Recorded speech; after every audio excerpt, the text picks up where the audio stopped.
If you've ever wondered whether Portugal lives up to the hype, then pay attention, because it's not just the land of port wine, cork trees, and Cristiano Ronaldo.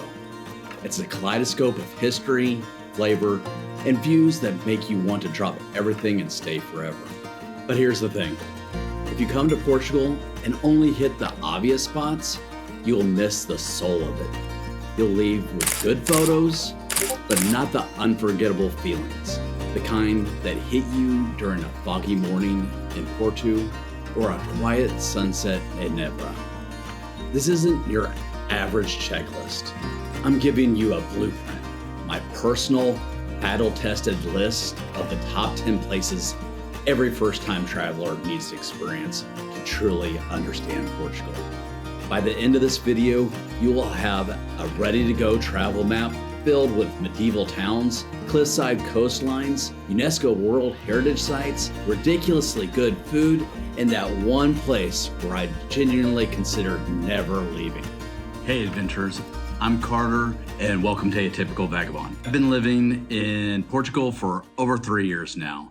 And at that time, I've explored every corner from the wind-whipped Atlantic coast to the vineyards of the Douro. In this video, I will discuss the exact places that I recommend to my closest friends when they ask me, where should I go in Portugal? And now I'm sharing them with you. However, before we dive in, I've got a question for you.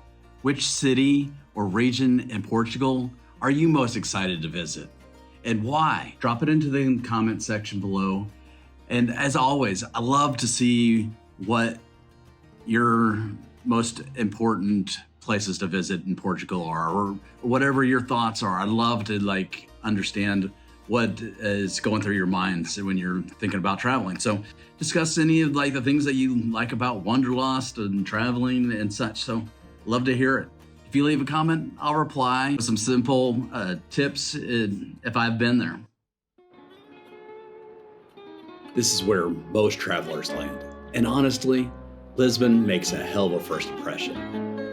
Picture pastel buildings, fado music echoing through cobblestone alleys, and hills that double as leg day. Hit a line for the Pistache, ride tram 28 at sunset, and watch the city turn gold from the Douro to Senhora da Monte. It's touristy, yes, but it's also irresistible. Sintra feels like someone let Tim Burton and Tolkien design a town together. Castles, check. Forests, check. Secret tunnels beneath magical wells? Hell yeah. Take your time here. Let it be weird. Let it be whimsical. And if the fog rolls in, don't complain. It only makes it better. This place redefined wine country for me. Rent a car, or better yet, a boat, and drift between vineyard-covered hills where the grapes are old, the views are older, and the wine flows like, well, wine. And trust me, sipping tawny port on a terrace above the river, instant life upgrade for those imbibe. This one's a bit of a sleeper hit. A tiny medieval village surrounded by stone walls. You can walk all the way around.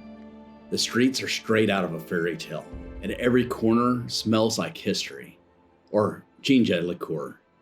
Take a shot, eat the chocolate cup, or not eat it and get another shot, and pretend you're a knight or a drunk poet. Both are welcome here. Look, to be honest, calling Aveiro the Venice of Portugal feels like lazy marketing.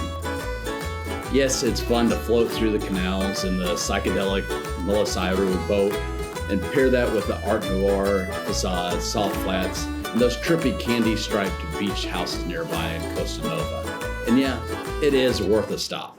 Now, quick pause, adventurers.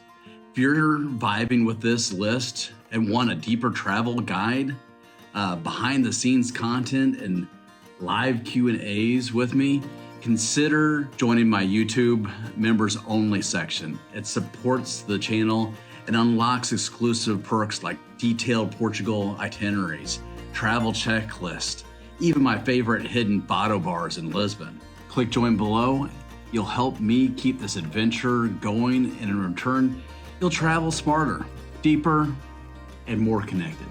But hey, let's jump back into the top places to visit in Portugal. This university town hits you with Hogwarts vibes and old world gravitas. It's home to one of the oldest universities in Europe. And yes, the students really do wear those black cloaks. Tour the Joannian Library, catch live photos sung by students, academic, melancholic, and charming in a very Portuguese way. Évora is golden, literally. The stone glows at sunset. It's one of those cities where Roman ruins just exist next to wine bars and bone chapels. Yes, real human bones, thousands of them. It's a bit creepy, deeply moving, and honestly, one of the most powerful spots I've ever filmed. Okay, yes, it's a plane ride from the mainland, but the Açores are next level. Think Hawaii meets Iceland meets Jurassic Park. You got volcanic landscapes, green craters, thermal baths, and hydrangeas that look photoshopped. São Miguel is the main island and a perfect first taste.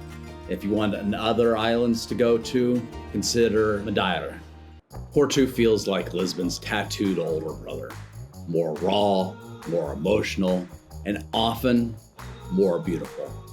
Climb the bridge, taste the port straight from the source, and just watch the city glow at dusk. It's romantic and rough around the edges, and I honestly fell hard for it. And finally, Guimarães, the birthplace of Portugal. This is where it all began.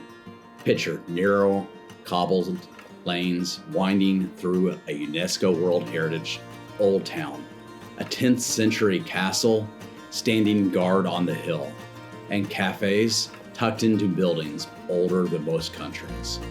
It's quiet, proud, and utterly timeless. For first-timers, it's the perfect place to feel the roots of the nation and realize you're walking through the opening chapter of Portugal's story. And if Portugal's story begins here, maybe your next chapter starts here too. You know, I skipped Guimarães the first time I came to Portugal. I thought it'd just be another medieval town with a castle and some touristy cafes. But then I walked through the old town at golden hour, hearing the soft echo of footsteps on centuries-old stones. I realized something. This isn't just another stop. This is where Portugal was born.